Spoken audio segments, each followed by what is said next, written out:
en España. Entonces, esa escena era la primera que yo quería citar en esta conversación, porque digamos que en los contextos en que la Universidad Central, pero todas las universidades se han desarrollado en la historia reciente, historia contemporánea venezolana, a veces nosotros quizás olvidamos la importancia que puede tener ese acto solitario de la lectura. Cómo un acto solitario como la lectura puede tener una implicación política, cómo puede transformarse en un símbolo de algo que no sea la propia lectura. Bueno, digamos que el caso de este personaje, que es Auxilio Lacouture, que involuntariamente quedó encerrada en el baño durante el asedio del ejército a la UNAM, termina, gracias a la herramienta de la imaginación de la novela, termina restituyéndole al acto de la lectura su condición política, ¿no?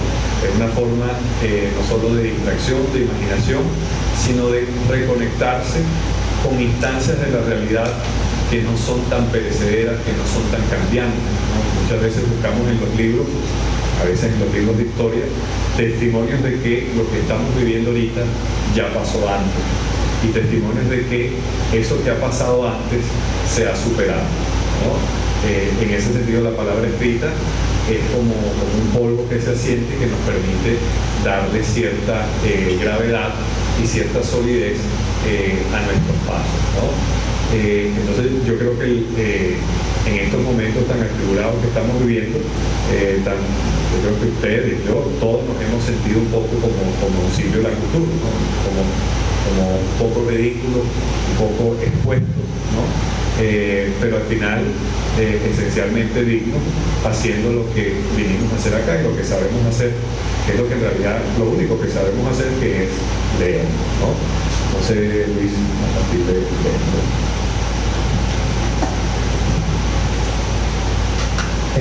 Buenas tardes. Bueno, agradecer al Centro de Estudiantes por la invitación, a Thais especialmente, que fue la que se le ocurrió un poco la idea, y conversándolo con ella la semana pasada o hace un poco más, justamente elegimos el tema de la lectura como resistencia, vinculada también como un ejercicio de libertad dentro del marco de las cosas que se están viviendo tanto en la universidad como en el país, como ya muy bien señaló Rodrigo con este ejemplo además magnífico del libro de Bolaño, Amuleto.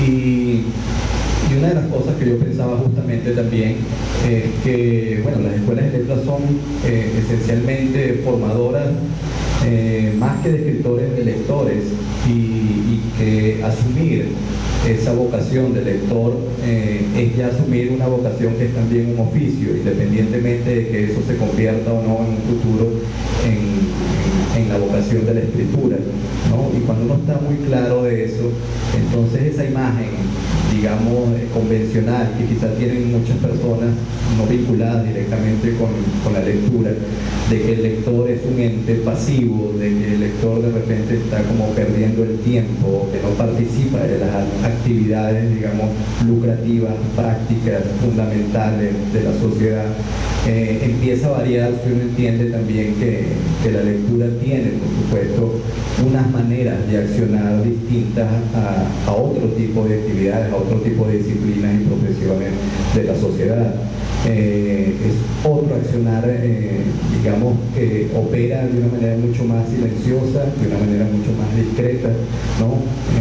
No en balde cuando, por ejemplo, en Hamlet aparece Hamlet la primera vez, aparece como un libro, y esto no es fortuito, porque justamente es como la aparición del héroe moderno, que ya no va a actuar de una manera épica, sino que va a actuar de otra forma, a través del pensamiento, a través de la reflexión, a través de la meditación.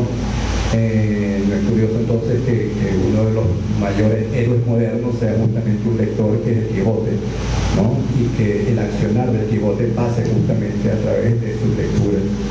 Pensando en esto, recordaba también un libro de un autor suizo llamado Robert Walser, uno de los autores más raros y más excéntricos de la literatura, porque es un autor que cabe perfectamente en aquello que Vilas Mata calificó como los escritores Bartleby, es decir, aquellos escritores que escribían pocos libros o que simplemente prometían grandes obras que luego no se concretaron. Robert Barthes escribió algunas novelas, algunos ensayos, cuentos y poemas, pero siempre permaneció de una manera discreta, tímida, casi que acomplejada con respecto al escenario literario de su época. Incluso tenía un pavor horrible a la vitrina, a la exposición, tenía una autoestima prácticamente escasa. Y eso le afectó, no solamente, digamos que la divulgación de su obra, tuvo muy mala suerte además con los editores de su época, y en 1929 voluntariamente se interna en un psiquiátrico donde va a permanecer 27 años hasta su muerte, ¿no? Prácticamente olvidado. Y luego, bueno, su obra fue rescatada, publicada y celebrada como una de las obras más interesantes, por lo menos en la primera etapa del siglo XX, los primeros 50 años. Y entre sus novelas hay una que me gusta mucho, que se llama Jacob von Gunther. Jacob von Gunther, el título de la novela, es el nombre del protagonista. El protagonista es un joven que estudia en un colegio, el colegio Benjamenta, y la novela arranca así. Aquí se aprende muy poco, falta personal docente y nosotros, los muchachos del Instituto Benjamenta, jamás llegaremos a nada. Es decir, que el día de mañana seremos todos gente muy modesta y subordinada. La enseñanza que nos imparten consiste básicamente en inculcarnos paciencia y obediencia, dos cualidades que prometen escaso o ningún éxito. Éxitos interiores, eso sí, pero ¿qué ventaja se obtiene de ellos? ¿A quién dan de comer las conquistas interiores? A mí me encantaría ser rico, pasear en Berlín y malgastar dinero, pero aquí se nos enseña a obedecer. Más adelante el personaje señala: sé perfectamente lo que es un alumno del Instituto Benjamenta. De esto no cabe duda. Un alumno semejante no es otra cosa que un magnífico y redondo cero a la izquierda. Este personaje de Robert Barthes, Jacob von Gunther, de alguna forma también tiene muchos elementos autobiográficos, porque Robert Barthes trabajó como mayordomo durante varios años en su vida y era de esos personajes sumamente opacados, casi que sumisos, y toda su vida prácticamente la vivió de perfil, ¿no? Entonces sabía perfectamente en qué consistía esa condición de la sumisión, y a través de Jacob von Gunther, la novela hace como una especie de parodia de esta especie de institutos dogmáticos que enseñan al alumno básicamente a la sumisión y a la obediencia, de alguna manera anticipándose a lo que luego sería ya desde el punto de vista de una doctrina política del nazismo, ¿no? Que llegaría a Europa en los años 30.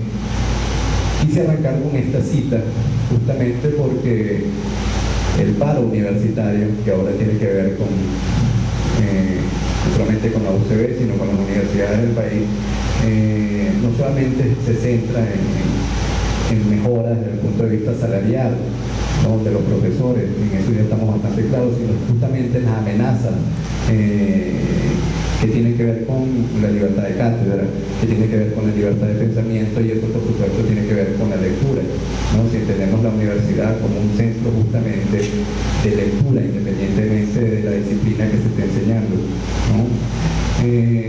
Les entregaron por allí un papel en donde hay dos poemas, ¿no? Dos poemas que de alguna manera se vinculan con esto que estamos conversando aquí hoy, Rodrigo y yo, porque, como les venimos diciendo, creemos firmemente que la lectura es en efecto un acto de resistencia.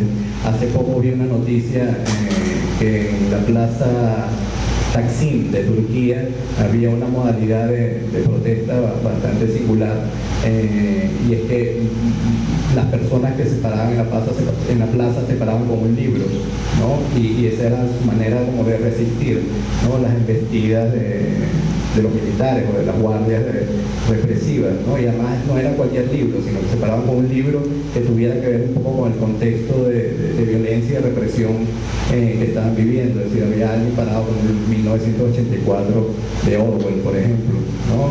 Otra persona estaba parada con un libro de 100 años de soledad de García Márquez, o El otoño del patriarca, mejor dicho. Es decir, eran libros que de alguna forma representaban simbólicamente la protesta, así, en esa situación prácticamente pasiva, ¿no?, pero que no es, por supuesto, del todo pasiva.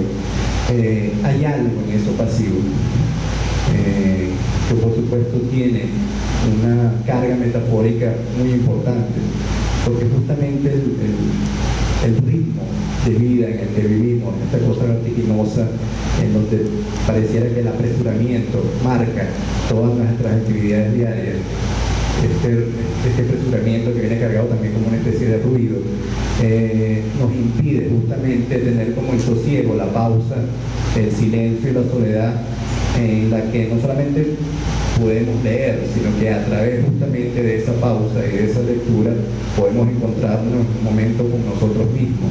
A veces la rapidez del mundo y el ruido del mundo nos impide tener ese acto de interiorización. Y hay un poema justamente de Borges que lo tienen allí, que se llama Los Justos, y dice así: